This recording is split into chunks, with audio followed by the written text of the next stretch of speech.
Loose کر جاتا ہے تو جو پاکستان کی ایکسپورٹس جو اس حکومت کے آنے کی وجہ سے تقریباً 3 ارب سے زیادہ ویسے ہی کم ہو چکی ہیں، تو اس میں مزید ڈینٹ پڑے گا. کیا اکنامک طور پہ ہم اس کو برداشت کر سکیں گے؟ تو یہ جو 2 ڈیولپمنٹس ہوئی ہیں، ای یو کی سفیر کا بیان، ان کی باتیں، اور اس کے ساتھ ساتھ آئی ایم ایف کے وفد کی خان صاحب سے ملاقات، اس کو اگر آپ گیم چینجر کہیں تو یہ غلط نہ ہوگا. یہ ایک طرح سے واضح پیغام ہے. اور وہ جو لوگ بہت ساری باتیں کر رہے تھے نا، یہ ہو جائے گا وہ ہو جائے گا، اس سارے ماحول کے اندر جو ایک طرح کا ماحول کریٹ کیا گیا، اس میں میڈیا کا بھی اپنا کردار تھا، جو حکومتی وزراء ہیں وہ بھی سب کچھ کر رہے تھے. اور میں نے آپ کو پہلے بھی بار بار عرض کی ہے کہ اس حکومت کے لیے اور پاکستان کے لیے سب سے بڑا چیلنج ہوگا اوورسیز پاکستانی، اوورسیز کے جو وہاں پہ ان کے ساتھ تعلقات، اور اس کے ساتھ ساتھ خیبر پختونخوا.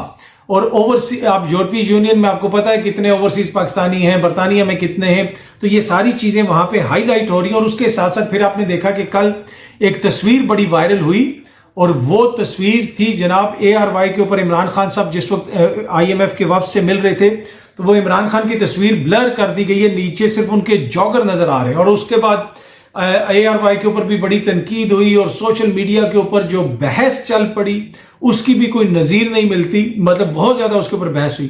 لیکن جو ہی وہ میں نے تصویر دیکھی کہ اے آر وائی نے وہ تصویر لگائی ہے، تو ابھی اس کا کوئی ری ایکشن نہیں آیا تھا. جو ہی وہ تصویر دیکھی تو میں نے کہا کہ یہ تو ایک بہت بڑی ڈیبیٹ شروع کروا دی ہے انہوں نے. مجھے تو اس کے اندر لگا کہ یہ تو ایک ڈیبیٹ شروع کروائی گئی ہے. اس کو بلر اس طرح کیا گیا کہ پتہ بھی چل رہا تھا کہ خان صاحب بلر ہوئے ہیں، اور پھر وہ تصویر دکھائی بھی گئی، اور اس کے نتیجے میں پھر ہم نے دیکھا کہ وہ ڈیبیٹ چلی. تو کچھ لوگ جو کہہ رہے ہیں کہ جناب اس نے جو حرکت کی تو وہ چینل بڑا برا کیا اور یہ اور وہ، لیکن میں نے اس کو مختلف نظر سے دیکھا. میں نے دیکھا کہ اس تصویر کی وجہ سے ایک ڈیبیٹ شروع ہوئی کہ کیا اس طرح سینسرشپ ہونا چاہیے، مگر قطع نظر کسی کی بھی ہو رہی ہے.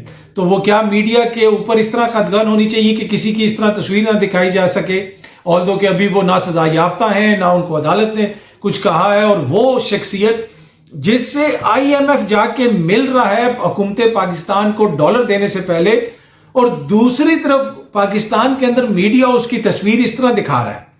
یہ وہ ڈیبیٹ ہے جو دنیا بھر میں گئی ہے، اور اس ڈیبیٹ کو انیشیٹ جو ہے وہ مطلب اس کا منفی ہے یا پازیٹیو ہے، کریڈٹ جو ہے وہ اس کریٹو مائنڈ کو جاتا ہے جس نے یہ ڈیبیٹ شروع کروائی ہے اے آر وائی سے. اور یہ کوئی پہلی بات نہیں، ماضی میں بھی دیکھیں نا، دیگر قائدین کے اوپر بھی اس طرح کی ملتی رہی پابندی وغیرہ. لیکن کسی بھی لیڈر کے ملک میں ہوتے ہوئے اور ملک کے اندر رہتے ہوئے، اور نہ وہ سزا یافتہ ہے، نہ اشتہاری ہیں، نہ مفرور ہیں، پھر بھی اس طرح کی پابندی جو ہے اس کی کم ہی نظیر ملتی. اور دوسرا جو وہ یہ کہتے ہیں کہ میں اپنے ملک کو نہیں چھوڑ کے جاؤں گا، جو کہتے ہیں نا جی آپ میدان میں ہوتے ہیں تو آپ کی سیاست قائم رہتی ہے. کسی بھی سیاسی جماعت کے لیے بہت ضروری ہے کہ وہ ان کے جو لیڈر ہیں وہ میدان میں رہیں. یہ جو عمران خان آج زمان پارک میں بیٹھا ہوا نا، اس کی سگنیفیکنس بہت زیادہ ہے کہ ان کا لاہور میں موجود ہے. وہ لاہور میں بیٹھے ہوئے ہیں تو آئی ایم ایف وہاں پہ گیا ہے نا، وہ لاہور میں بیٹھے ہوئے ہیں تو پوری دنیا سے اس قسم کی باتیں ہو رہی ہیں. اگر وہ لاہور میں نہ بیٹھے ہوتے، چلے گئے ہوتے برطانیہ بیٹھے ہوتے، یا دبئی چلے گئے ہوتے، یا کسی اور جگہ چلے گئے ہوتے، تو آئی ایم ایف ان سے اس طرح ملنے جاتا، پھر تو وہ راجہ ریاض صاحب سے مل لیتے، پھر تو وہ کسی اور سے مل لیتے. لیکن یہ شو کرتا ہے کہ کتنا امپورٹنٹ ہے سیاست میں اور سیاسی لیڈر کا میدان میں ہونا. جو معاہدے کر کے چلے جاتے ہیں، جو ملک سے چلے جاتے ہیں، بعد میں وہ جو مرضی باتیں کرتے رہے، لیکن وہ بڑا ضروری ہوتا ہے کہ جب آپ میدان کے اندر ہوتے ہیں اور وہاں پہ میدان میں موجود ہوتے ہیں. اچھا، ایک چیز اور جو میں آپ سے شیئر کرنا چاہتا ہوں وہ بڑی امپورٹنٹ ہے. ایک بحث چل پڑی ہے، اور میں نے دیکھا کہ کہیں پہ کوئی خبر وغیرہ بھی میں دیکھ رہا تھا کسی چینل پہ یا میڈیا پہ چل رہی تھی کہ جی عمران خان جو ہے ان کی مینٹل ہیلتھ ایشوز کے حوالے سے کوئی مسائل ہیں، وہ ہر کسی پہ الزام لگاتے ہیں، وہ یہ ہے اور وہ ہے وہ. اچھا، اب ہوتا ہے کہ یہ ڈیجیٹل دور ہے تو آپ نے بیانیے بنانے ہوتے ہیں، سیاسی بیانیے بنانے ہوتے ہیں، مختلف قسم کے بیانیے آپ نے بنانے ہوتے ہیں. اب وہ بیانیے کس طرح بنتے ہیں؟ ڈیجیٹل دور کے اندر بیانیے بنتے ہیں کریٹیوٹی سے. اور وہ آپ ایک عمران خان بیانیہ بناتا ہے، لوگ کہتے ہیں جناب اس نے پہلے یہ بیانیہ بنا دیا، وہ بیانیہ بنا دیا، پہلے سائفر پہ کر دیا، وہ کر دیا، جو بھی ہے وہ انہوں نے ایک بیانیہ بنایا، پھر جو لوگ ان کو سپورٹ کرتے ہیں انہوں نے کیا.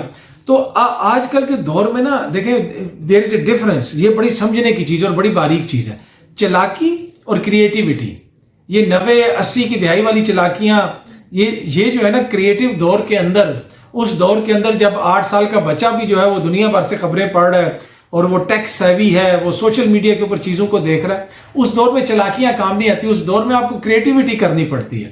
اور پھر وہ جس قسم کی کریٹیوٹی ادھر سے ہوتی ہے کہ وہ ایک ویڈیو ہم نے دیکھی, وہ کیا وہ اس طرح کی, وہ مطلب آئی ڈونٹ نو وہ کس نے ڈائریکٹ کی, ہو سکتا ہے کچھ لوگوں کو پسند آئی ہو, جو وزیر اعظم صاحب کی ویڈیو تھی, وہ جو ٹیکنیکل ٹائپ کی ویڈیو, پر میرے خیال میں وہ بہتر انداز سے بھی ہو سکتی تھی. پر اینی وے وہ ایک الگ بحث ہے.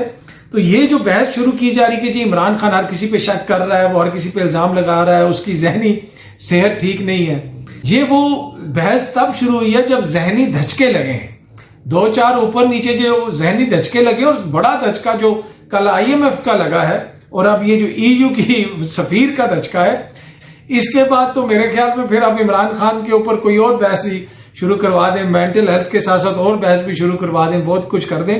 لیکن وہی میں عرض کر رہا ہوں کہ بیانیہ بنتا ہے یا تو کارکردگی سے اور اس کے ساتھ ساتھ کریٹیونیس سے, نالائکی سے اور چلاکی سے, کہ ایک طرف کارکردگی میں جو ہے 0 اور دوسری طرف 90 کی اور 80 کی دہائی والی چلاکیاں, ایسے کام نہیں آتی. اور اس طرح وہ چیزیں جو ہے وہ بن نہیں, مطلب وہ کوئی مزہ نہیں آتا کہ جناب مینٹل ہیلتھ ایشو ہو گئے ہیں اور یہ ہو گیا اور وہ ہو گیا, اور جناب اس قسم کا بیانیہ بن جائے گا کہ عمران خان ذہنی طور پہ درست نہیں ہے یا ان کی ذہنی جو صحت ہے وہ صحیح نہیں ہے.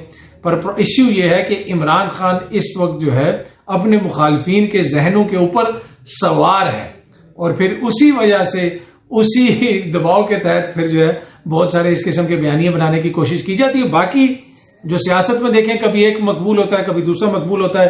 خان صاحب کا جو اپنا دور تھا تو کون سی دودھ شہد کی نہریں بہ رہی تھیں, بہت سارے مسائل تھے, لیکن ان لوگوں نے آ کے جو 1 سال میں کیا تو پھر لوگوں کو پچھلی حکومت یاد آنا شروع ہو گئی. تو مسئلہ یہ ہے کہ یہ کسی کی تصدیق کرنے سے, اس طرح کی باتیں کرنے سے تو یہ معاملات نہیں چلیں گے. فیصلہ عوام کو کرنا پڑتا ہے, جمہوریت کے اندر عوام ہی کرتی ہے, وہ جس کو مناسب سمجھیں گے اس کو الیکٹ کریں گے. ہو سکتا ہے 5 سال عمران خان پورے کرتا تو اگلے الیکشنز میں ہار جاتے. وہ جس طرح میں نے آپ کو پہلے کہا کہ بہت سارے مسائل تھے ان کی حکومت میں, یہ مسئلہ تھا وہ مسئلہ, مطلب I can name so many مسائل. لیکن ابھی جو پچھلے 1 سال کے اندر ہوا ہے اس کی تو نظیر ہی نہیں ملتی پاکستان کی تاریخ میں. تو یہ ایشو ہے جناب, ہم سب کو اگر اپنا پیغام آگے پہنچانا ہے تو ہمیں وہ آج کل کے ٹیکنیکل دور کے اندر اور ڈیجیٹل دور کے اندر کریٹیوٹی سے وہ کام چل سکتا ہے, ذہانت سے کام چل سکتا ہے. چلاکی اور ذہانت میں فرق ہوتا ہے.